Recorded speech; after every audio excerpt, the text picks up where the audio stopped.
चेहरे की मलिन, ऐसा कौन सा दुख है जिसे हम नहीं समझ पाए और महारानी स्वयं हमसे कहने के लिए चली आ रही है। सावधान, होशियार, महारानी बिमलोत्सव पधार रही है।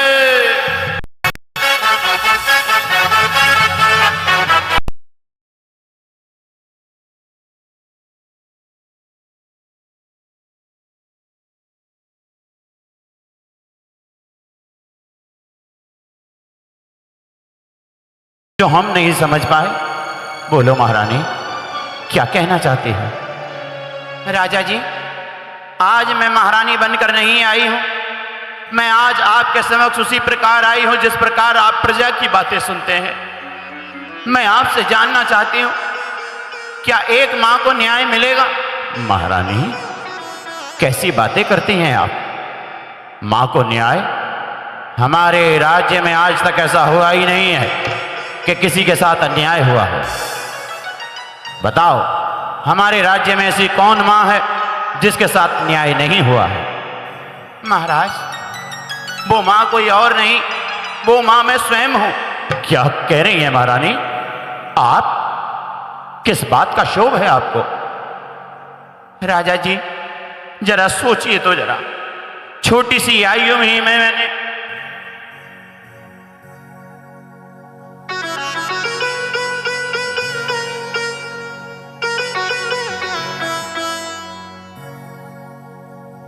छोटी सी आयु में ही दोनों बालकों को विद्यालय पढ़ने के लिए भेज दिया। तब से लेकर आज तक उनसे मिलने भी नहीं दिया। जिस मां के 2 बेटे हो और एक बेटा भी उसके आंचल में इस समय पर नहीं हो, उस पर क्या बीतती होगी।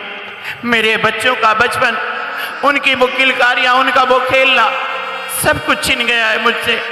मैं आपसे आंचल फैलाकर अपने दोनों बच्चों की भीख मांगती हूं।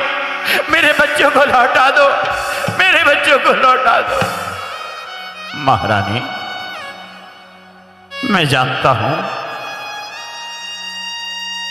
कि जितनी पीड़ा तुम्हें हो रही है उतनी ही पीड़ा शायद मेरे भी हृदय में है। मैं भी अपने बच्चों का बचपन खेलता कूद कर बड़े होते हुए देखना चाहता था, लेकिन कर्तव्य का निर्वाह करने के लिए मुझे अपने बच्चों को गुरुकुल पढ़ने के लिए भेजना पड़ा। महारानी, तुम स्त्री हो, तुम रो सकती हो, अपना दुख हल्का कर सकती हो, लेकिन मैं राजा हूं, परिवार का मुखिया हूं। यदि मुझे पीड़ा भी हो तो भी मैं रो नहीं सकता, क्योंकि यदि परिवार के मुखिया से आंखों से आंसू आ जाए तो परिवार टूट जाता है, बिखर जाता है। महारानी, मैं अपने बच्चों की अच्छी शिक्षा के लिए इस कर्तव्य का निर्वाह कर रहा हूं, आपको भी करना चाहिए। नहीं राजा जी, अब मुझसे और सहा नहीं जाता। मुझे पल पल याद आती है कि मेरे दोनों पुत्र जिस समय पर भोजन करते होंगे वो सही से खाते होंगे कि नहीं खाते होंगे, वो सही से सो पाते होंगे कि नहीं सो पाते होंगे। कौन उन्हें लोरी सुनाता होगा, कौन अपने हाथ से उन्हें निवाला खिलाता होगा। दोनों झगड़ते थे कि मां पहला निवाला मैं खाऊंगा, दूसरा बेटा कहता कि पहला निवाला मैं खाऊंगा। दोनों को एक एक हाथ से भोजन कराती थी। ये दीवारें, ये कोने बार बार बच्चों की याद दिलाते हैं। पता नहीं कौन से कोने से छिपकर मेरा पुत्र मुझे आवाज लगाएगा। महारानी, शायद कुछ ही और दिनों की बात होगी, शीघ्र ये दोनों कुमार हमारे पास होंगे।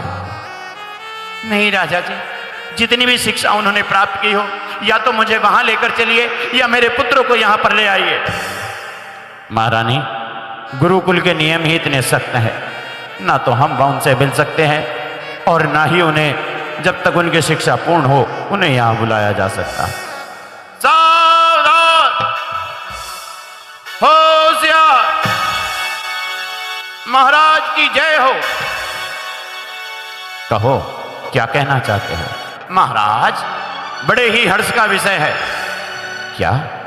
महाराज, गुरुकुल से संदेश वाहक संदेश लेकर आया है कि कल मध्यांतर में आपके दोनों राजकुमार नगर प्रवेश कर जाएंगे। अरे वाह, क्या कहा मंत्रीवर, नगर प्रवेश कर जाएंगे।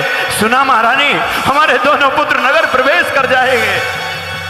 शायद तुम्हारी आह भगवान ने सुन ली है, इसलिए गुरुजी ने उनकी शिक्षा पूर्ण कर उन्हें नगर में प्रवेश करने का अवसर प्रदान किया है। हाँ, ये तो अत्यंत ही हर्ष का विषय है। मंत्रीवर, सारे नगर में डोंडी पिटवा दो। कल कोई भी काज नहीं होगा, कोई प्रतिष्ठान नहीं खुलेगा। कल राज के अवकाश होगा, ताकि ये प्रजा भी देख सके कि उनके आने वाले होने वाले राजा कैसे दिखते हैं। ठीक है महाराज, जैसी आपकी आज्ञा। महारानी, ये तो बड़ी शीघ्रता में ही बहुत सारी तैयारियां हमारे हिस्से में आ गई। अब मुझे भी बहुत सारी तैयारियां करनी है। पूर्व से पता होता तो अनेक मेहमानों को अपने पुत्र के आगमन पर बुलाता। हाँ राजा जी, मैं भी अपनी दासियों को आदेश दूंगी कि सारे नगर में तोरण द्वार सजाएं, चौक पुराएं। मेरे दोनों पुत्र आने वाले हैं राजा जी, मेरे दोनों पुत्र आने वाले हैं। और हाँ राजा जी, अब तो दोनों बड़े हो गए होंगे। हाँ महारानी, दोनों युवा हो गए होंगे, क्योंकि जिस समय वह उन्होंने घर को छोड़ा उस समय उनकी 6 वर्ष की आयु थी, और अब 14 वर्ष लगभग उन्हें बीत चुके हैं। वो यौवन अवस्था को प्राप्त हो ही गए होंगे। हाँ राजा जी, मैं तो दोनों का विवाह एक ही समय में कराऊंगी। ऐसा क्यों? क्योंकि दोनों ने जन्म एक साथ जो पाया है, दोनों दिखने में एक जैसे लगते हैं, युगल कुमार है ना, इसलिए विवाह भी एक ही तिथि में करूंगी। अरे महारानी, कोई जरूरी तो नहीं। जिस प्रकार हमारे घर में 2 युगल कुमारों ने जन्म पाया, किसी राजा के यहाँ भी 2 युगल कुमारियों ने जन्म पाया। अब विवाह के लिए अगर अलग अलग जगह पर जाना पड़ेगा तो तिथि तो अलग ही अलग चाहिएगी ना। मैं कुछ नहीं जानती, आप राजा हैं, आप ये सब कर सकते हैं। हाँ, और सुनो, बेटों का विवाह हो जाएगा तो अब बिना कोई इशारा किए घर में प्रवेश नहीं कर पाओगे। मतलब ये कि घर में प्रवेश करने से पहले आपको कोई इशारा करना होगा। कैसे? हाँ, मुझे याद आया। मैं अपने घर में प्रवेश करने से पहले द्वार पर एक घंटा लटकाऊंगा। जिस समय पर मैं प्रवेश किया करूंगा उस घंटे को बजा दिया करूंगा। कैसी बातें करते हैं आप? ये घर है ना, मंदिर है और न न्यायशाला जो यहाँ पर घंटा लटकाएंगे। कोई इशारा करके आना होगा आपको। अरे ये तो बताओ, आखिर इशारा क्या करना है? ऐसा करना, आप खांस कर आना बिना बीमारी के। हाँ, जब ससुर बन जाते हैं ना तो बिना बीमारी के ही खांसना सीख जाते हैं। अच्छा, अब दिखाओ खांस के। ऐसे मत खांसो। क्यों? अगर इतना तेज खांसोगे तो बहुओं को लगेगा कि अस्थमे की बीमारी हो गई है। एक गिलास पानी भी नहीं मिलेगा। तो क्या करूं? थोड़ा धीमे खांसो। ठीक है, इतना चलेगा। ये तो ज्यादा कम है, बहुओं को सुनाई भी नहीं देगा। अब तुम बताओ, जब से तुम्हारे साथ मेरा विवाह हुआ है तब से लेकर अब तक मेरी तुम्हें कोई बात अच्छी लगी नहीं है। पढ़ाते पढ़ाते तुम्हें सारी उम्र निकल गई, लेकिन अभी तक मेरी समझ में नहीं आया मुझे करना क्या है और क्या नहीं करना है। सुनो, देखो, ऐसे खांसना। अब इसमें और इसमें क्या अंतर है? अंतर है, या तो आप कम खांस रहे हैं या आप तेज खांस रहे हैं। तो सुनो, तुम स्त्री हो, तुम्हारी आवाज पतली है, हम पुरुष हैं, आवाज में थोड़ा भारीपन होता है, हमारी खांसी थोड़ी भारी रहेगी। लेकिन ये बताओ, तुम 2 बहुएं एक साथ क्यों लाना चाहती हैं? राजा जी, एक बहू रहती है तो उसका कितना आनंद रहता है, और जब 2 बहुएं एक साथ आएंगी तो कितनी खुशियां घर में आएंगी। 2 बहुएं साथ में घर रहेंगी, काम करेंगी तो काम जल्दी निपट जाएगा। और अगर मेरे पाँव में दर्द रहेगा, 2 बहुएं एक साथ पाँव को दबाएंगी तो दोनों पाँव को साथ में आराम पड़ेगा ना। हाथ में दर्द होगा तो दोनों बहुएं एक इस हाथ को दबाएगी, एक इस हाथ को दबाएगी। माथे में दर्द होगा तो एक बहू गर्म पानी करके लाएगी और एक माथा दबाएगी। महारानी, गलती से भी गले में दर्द मत बता देना, क्योंकि अगर एक बहू गला पकड़ ले तो सास से वो तो छुड़ाना मुश्किल है। अगर 2 बहुओं ने गला दबाया तो प्राण बचाने मुश्किल हो जाएंगे।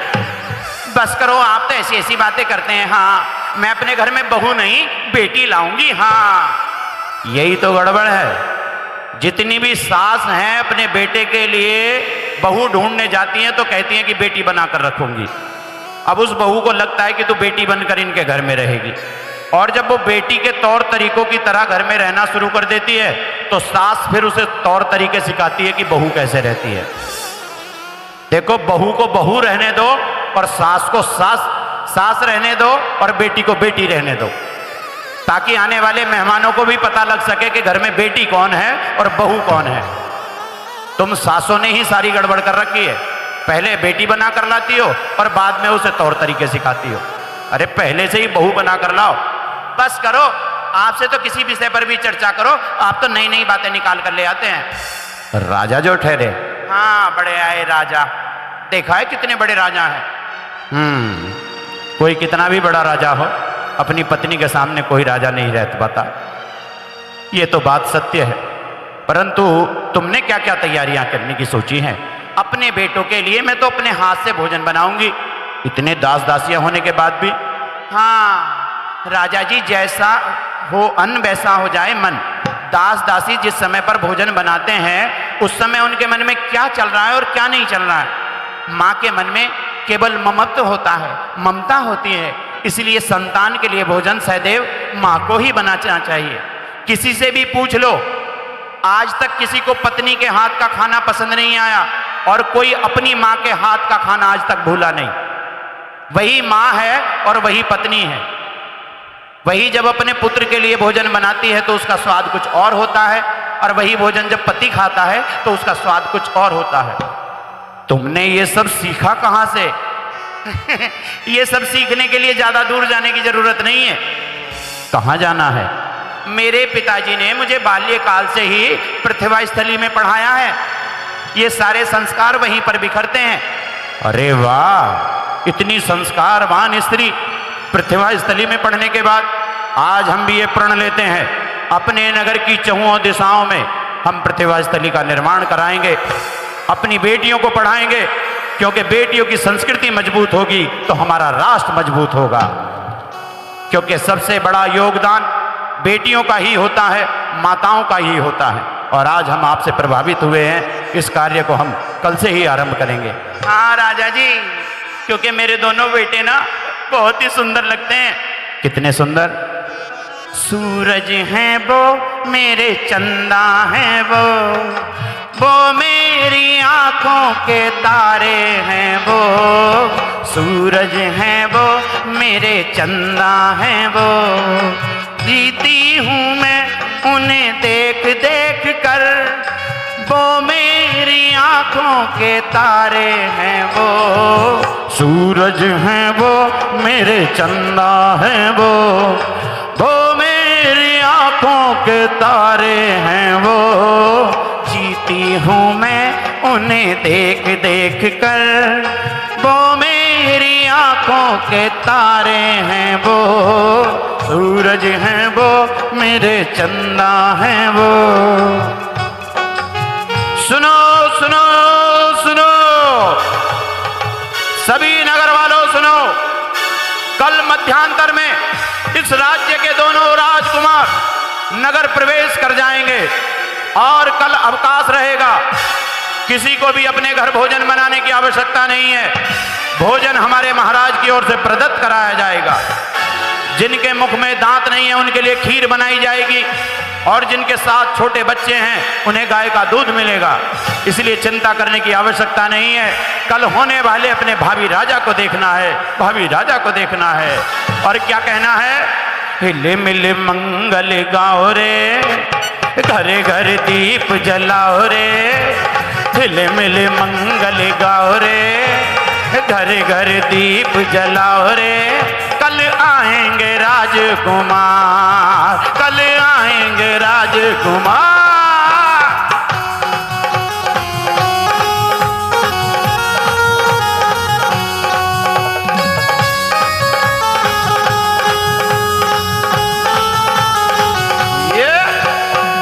मिले मंगल गाओ रे, घर घर दीप जलाओ रे।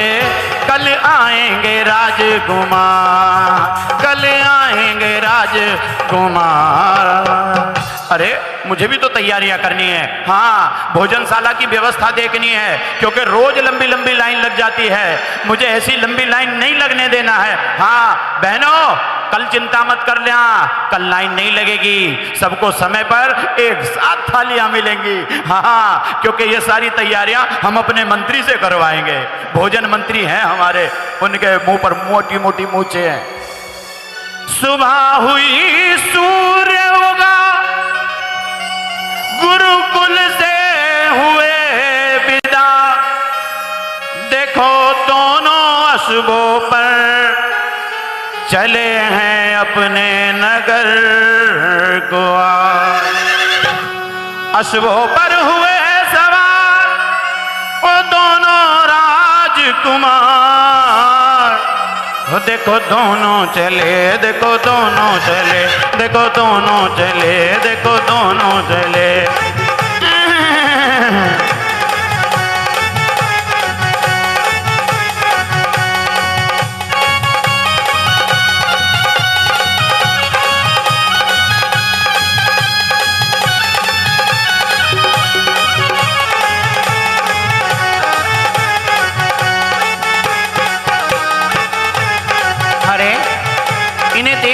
पता ही नहीं पड़ता कौन छोटा है, कौन बड़ा है, कौन केशभूषण है और कौन कुलभूषण है। मैं कब तक महलों की अटारी पर खड़ी हुई इन्हें निहारती रहूंगी? ये तो तब तक महलों के द्वार पर भी आ जाएंगे, वहीं पर इनकी आरती उतारूंगी। हाँ देखो दोनों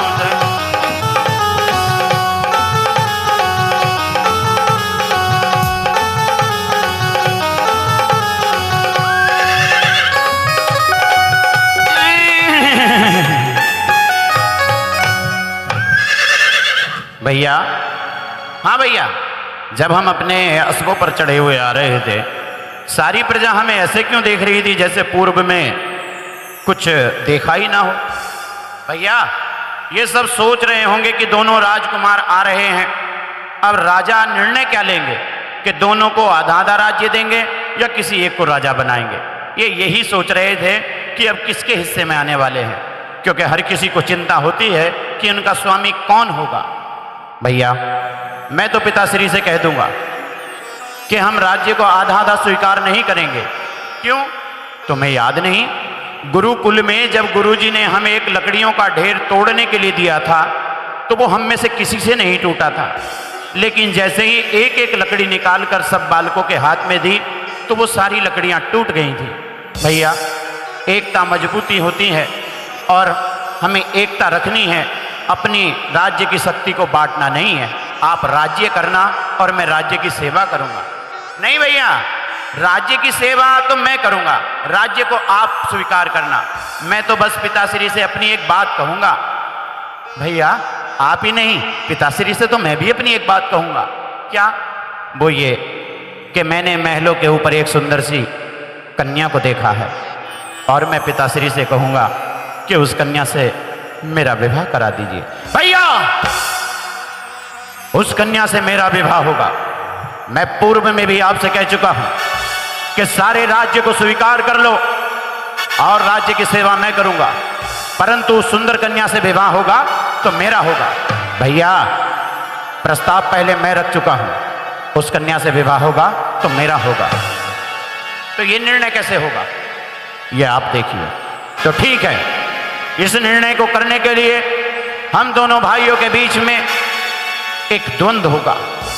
कैसा? वो ये कि जो भी सबसे पहले द्वार पर पहुंचकर पिताश्री के समक्ष खड़ा होगा अपने प्रस्ताव को वही रख सकेगा। भैया आप सीधे सीधे युद्ध की चुनौती दे रहे हो। अब जब तुम मेरी बात को नहीं मान रहे हो तो मुझे कहना ही पड़ेगा। वो कन्या मुझे देखकर हंस रही थी, वो मुझे देखकर प्रसन्न हो रही थी, इसलिए उसके साथ विवाह होगा तो मेरा होगा। भैया वो मुझे देखकर हंस रही थी, जब आप सारी प्रजा को देख रहे थे तब वो मुझे देख रही थी।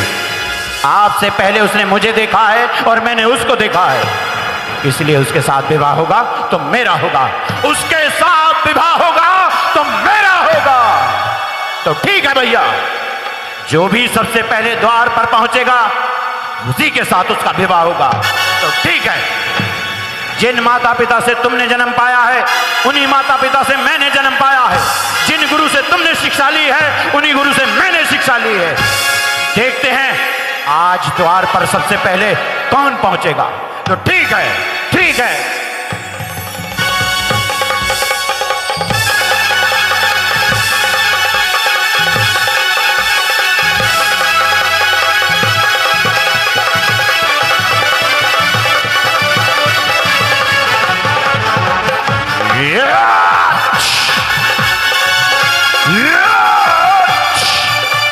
वो मेरी है।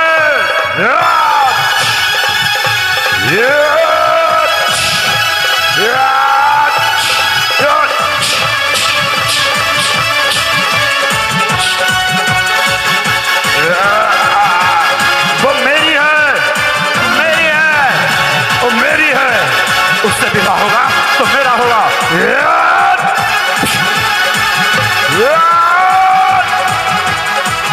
वो मेरी है, वो मेरी है।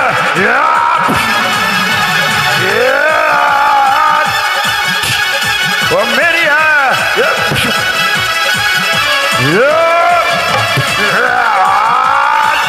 वो मेरी है।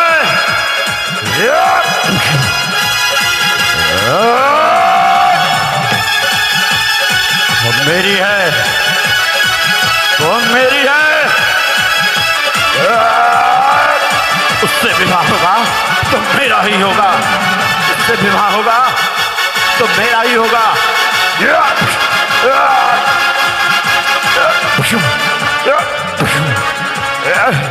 अरे ठहर जाओ, ठहर जाओ। अरे ठहर जाओ, अरे ठहर जाओ।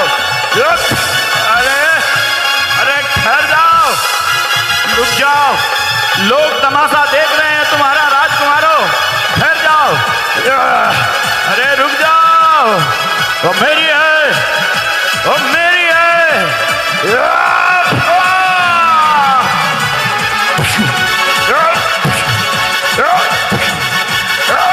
अरे ठहर जाओ, ठहर जाओ बेटा, ठहर जाओ। रुक जाओ, रुक जाओ। सही कहा है किसी ने कि राजा के अगाड़ी और घोड़े के पिछाड़ी कभी नहीं जाना चाहिए। अब राजा झगड़ रहे हैं, सांस फुला दी दोनों ने। ये नगर के चौराहे पर किस लिए झगड़ रहे हो ये तो बताओ। आखिर हुआ क्या है, बोलो। मुझसे क्या पूछते हो? पूछना है तो भैया से पूछो। अरे भैया देशभूषण, तुम ही बताओ आखिर हुआ क्या है। काका, युद्ध भैया ने शुरू किया, उन्हीं से पूछो। ना तुम बताते हो और ना तुम बताते हो। बच्चों, तुम्हें पता है कि क्यों झगड़ रहे हैं? हैं, पता है? तुम्हें भी नहीं पता होगा, तुम्हारे माता पिता को पता होगा। तुम लोगों को पता है कि ये दोनों क्यों झगड़ रहे हैं? नहीं पता? हमें पता है। कहीं जरा सा कुछ हो जाए तो तमाशा देखने के लिए दुनिया आ जाती है, चाहे पता हो या नहीं पता हो। बच्चों, तुम राजघराने से हो, तुम्हें इस चौराहे पर युद्ध नहीं करना चाहिए। बोलो बेटा, क्यों झगड़ रहे थे? बोलो।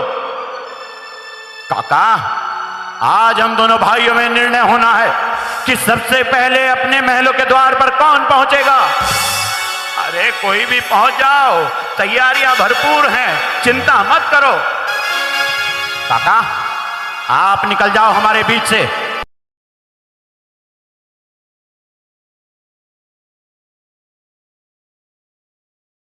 एक कदम आगे और नहीं चलेंगे। हमारा निर्णय हो जाने दो, हमारा निर्णय हो जाने दो। अरे ठहर जाओ राजा जी, राजा जी। अरे बहरे हो गए क्या? जल्दी चलो। पुत्रों, ठहर जाओ। अरे ठहर जाओ। बेटा, प्रणाम मां। प्रणाम पिताजी। आखिर हो क्या रहा है?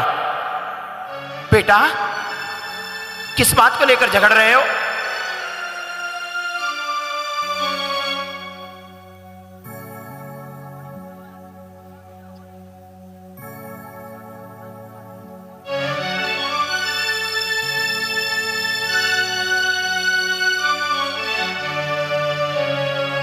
क्या हुआ बेटा? किस बात को लेकर झगड़ रहे हो? बेटा, क्यों झगड़ रहे हो? प्रणाम पिताजी।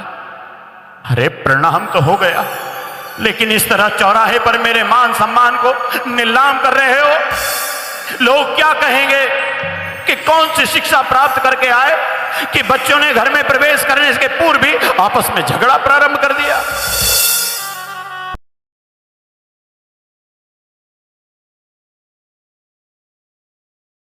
हो गए हो, बोलो, वही ला कर दूंगा मैं तुम्हें। पिताजी, भैया कहते हैं कि हमारे महलों पर एक सुंदर चांद को इन्होंने देखा है। अरे दिन में चांद दिखाई नहीं देता, दिन में सूरज दिखाई देता है। नहीं पिताजी, बाल्यकाल की अवस्था में जिस समय पर आप कांधे पर बैठाकर बचपन में आप जहां पर चांद दिखाते थे, आज वहीं हमने दिन में एक सुंदर से सोहड़ से चांद को देखा है। अरे कौन से चांद को देख लिया तुमने? पिताजी, वहां एक सुंदर कन्या को देखा है। मैंने भैया से कहा कि उस कन्या से मेरा विवाह होगा। मैं पिताजी से ऐसा प्रस्ताव रखूंगा। पिताजी, उस कन्या से विवाह होगा तो मेरा होगा। चाहे आप सारा राज्य मेरे भाई को दे दो, परंतु उस कन्या से विवाह होगा तो मेरा होगा। महारानी, ऐसी कौन सी कन्या है जिसको इन्होंने देख लिया और ये विवाह करने की बातें कर रहे हैं? क्या तुम्हारे किसी रिश्तेदार में कोई कन्या का आगमन हुआ है? नहीं राजा जी, ऐसी तो कोई कन्या का आगमन नहीं हुआ है। अरे पुत्रों, किसी दासी को तुमने देख लिया होगा। पिताजी, हम राजकुमार हैं, हम जानते हैं कि दासी कौन होती है और राजकुमारी कौन होती है। जिसको हमने देखा है वो एक राजकुमारी है। किसी कन्या का आगमन भी नहीं हुआ। सुनो, दोनों का विवाह हो जाएगा, लेकिन अभी पहले द्वार पर तो चलो। नहीं पिताजी, जब तक हम दोनों भाइयों में निर्णय नहीं होगा तब तक हम यहां से एक कदम भी आगे नहीं बढ़ाएंगे। अरे तुम कदम नहीं बढ़ाओगे? महारानी, द्वार के स्वागत की जितनी भी तैयारियां हैं सब यहीं पर ले आओ। ये बालक हैं, जैसे ही इनका स्वागत अभिनंदन होगा अवश्य ही इनका मस्तिष्क बदल जाएगा। हाँ राजा जी, ये ठीक रहेगा, ये ठीक रहेगा। अरे कम से कम मेरे पास तक तो आ जाते। कम से कम ये तो सोच लिया होता कि नगर में निर्णय करने के लिए तुम्हारे पिता अभी जीवित हैं। तुमने ये सोचा ही नहीं बिल्कुल। पिताजी, सोचना तो भैया को चाहिए था। हाँ हाँ, सब मैं ही सोचूं, तुम तो कुछ सोचोगे ही नहीं। तुम्हें सोचना होगा, तुम्हें सोचना होगा। अरे ठहर जाओ, ठहरो। महारानी, तुमने तो विवाह की बात करके क्या रखी? तुम्हारे पुत्र तो पूर्व से ही तैयार होकर आए विवाह के लिए। हाँ, अरे दोनों को नजर लग गई होगी। हाँ, किसी की नजर लग गई होगी। आरती उतारूंगी तो दोनों की नजर उतर जाएगी। हाँ, तुम अपना चेहरा यहां करो और तुम अपना चेहरा यहां करो। दोनों इधर देखो, तुम इधर देखो। हाँ हाँ, अब दोनों की आरती उतारो।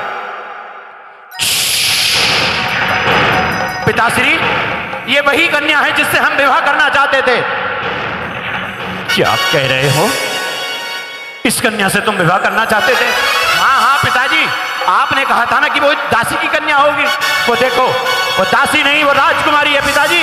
इसी से मुझे अपना विवाह करना है। भैया, उस कन्या से विवाह होगा तो मेरा होगा। अरे बंद करो,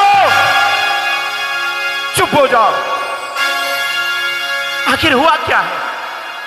मां, उस कन्या से मेरा विवाह होना चाहिए। महारानी चुप करो, इन्हें चुप करो। ना तुम्हारा विवाह हो सकता है और ना तुम्हारा विवाह हो सकता है। क्यों पिताजी, हम में कोई कमी दिखाई देती है? क्या हम योग्य नहीं हैं जो हमारा विवाह नहीं हो सकता? अरे नहीं हो सकता। आखिर क्यों? वो इसलिए कि ये कन्या तुम दोनों की बहन लगती है।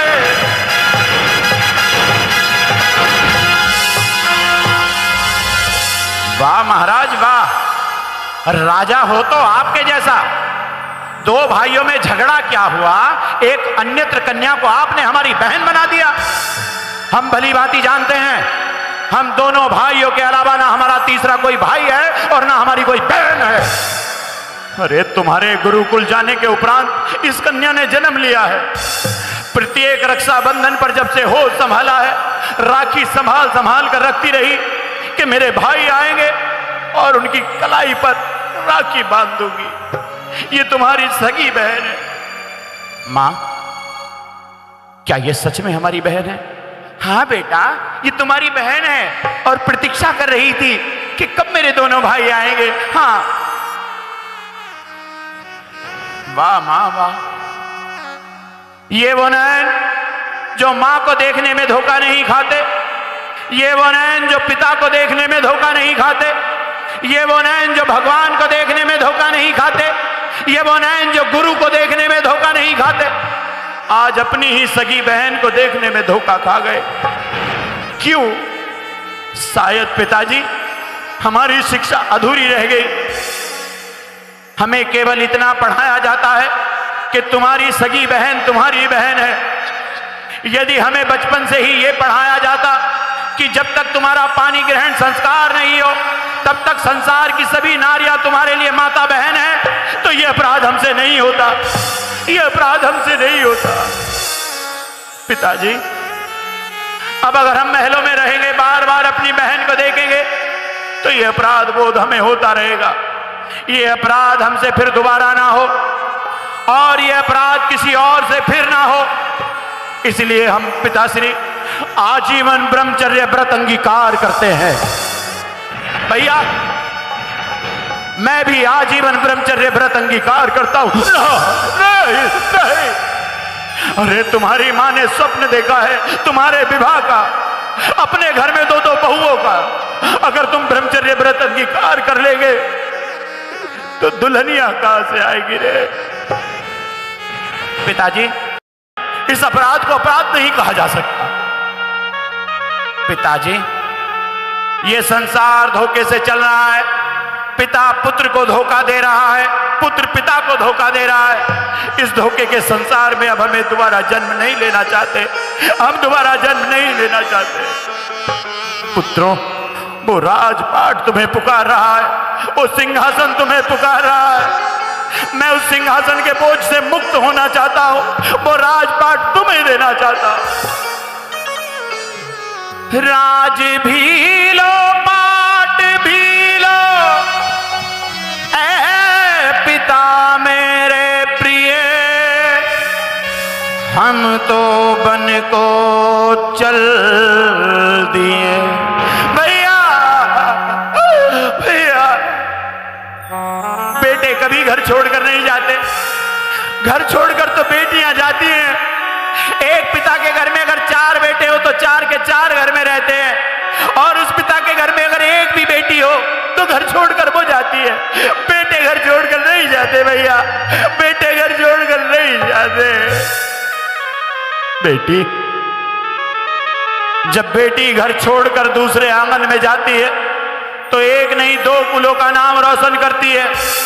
लेकिन जब कोई बेटा या बेटी घर त्याग कर धर्म के मार्ग पर चलता है तो वो 1 कुल नहीं, 2 कुल नहीं, पूरे राष्ट्र का नाम रोशन करता है, पूरे राष्ट्र का नाम रोशन करता है। पिता का मोह रात दिन मुझे सताएगा, ये आशीर्वाद भी तुम्हें अपने हाथों से दिया नहीं जाएगा। भैया, मैंने देखा है आज तक कोई पिता अपनी बेटी की डोली विदा नहीं कर पाया। अगर आपको जाना ही है तो मेरी डोली विदा करके चले जाना भैया।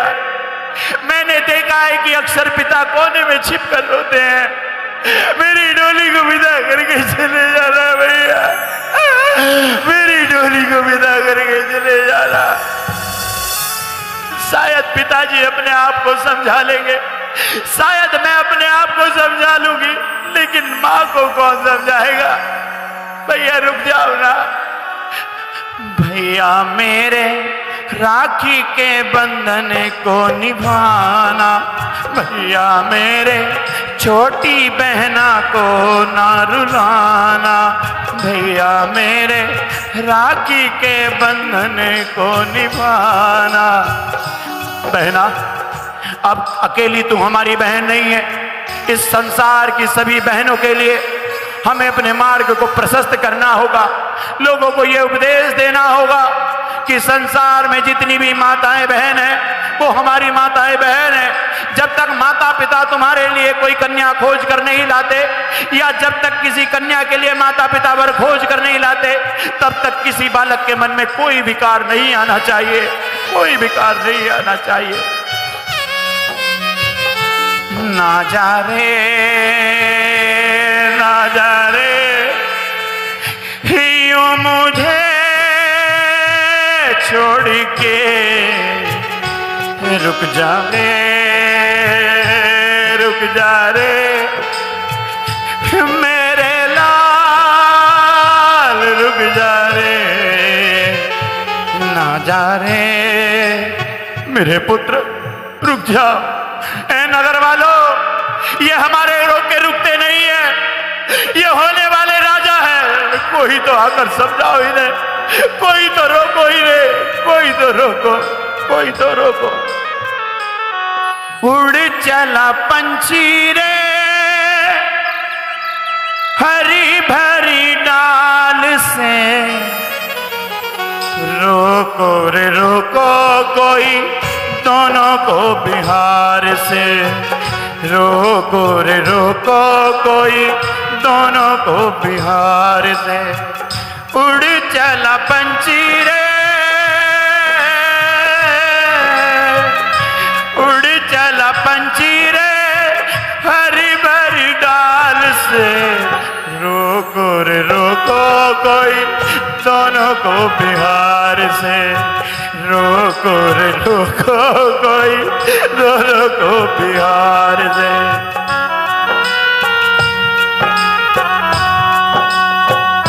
रुक जाओ मेरे पुत्र, रुक जाओ, मेरे लिए सही अपनी माँ के लिए रुक जाओ। वो तुम्हारी याद में रो रो कर अंधी हो जाएगी, दीवारों से सर फोड़ फोड़ कर मर जाएगी। मैं तुम्हारे आगे हाथ जोड़ता हूँ, रुक जाओ बेटो, रुक जाओ। आज है सूनी सूनी शहर की गलियां, बाग उजड़ गए सारे, मुरझा गई कलियां। आज है सूनी सूनी शहर की गलियां, बाग उजड़ गए सारे, मुरझा गई कलियां। यही तो दिन थे बेटा, यही तो दिन थे बेटा, रूप और श्रृंगार के, रोको रे रोको कोई दोनों को बिहार से, रोको रे रोको कोई दोनों को बिहार से। मेरे लाल नहीं जाओ, मेरे लाल नहीं जाओ, मेरे लाल नहीं जाओ, मेरे लाल नहीं जाओ। सौगंध तुम्हें मेरी, इतना न तड़पाओ, मेरे लाल नहीं जाओ, मेरे लाल नहीं जाओ। राजा जी, ये मोती कौन पहनेगा, या मुजुड़ कौन पहनेगा, कौन पहनेगा इसे, हम कौन पहनेगा। मेरे लाल लौट के आ जाओ, मेरे लाल लौट के आ जाओ, मेरे लाल। आंचल में छिपा के तुझे एक बार तो रो लूं मैं, आंचल में छिपा के तुझे एक बार तो रो लूं मैं। माँ माता मैं तुम्हारी हूँ,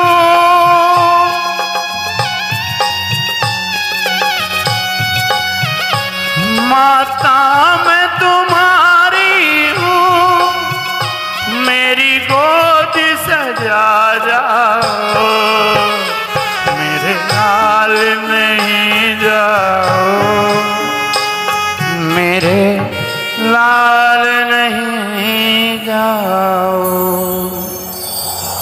जीवन के किसी भी पल में वैराग्य उपज सकता है, संसार में रह कर प्राणी संसार को तज सकता है।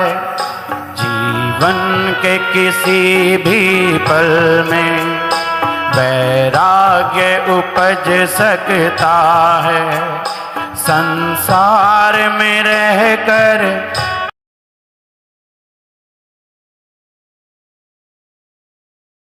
सकता है।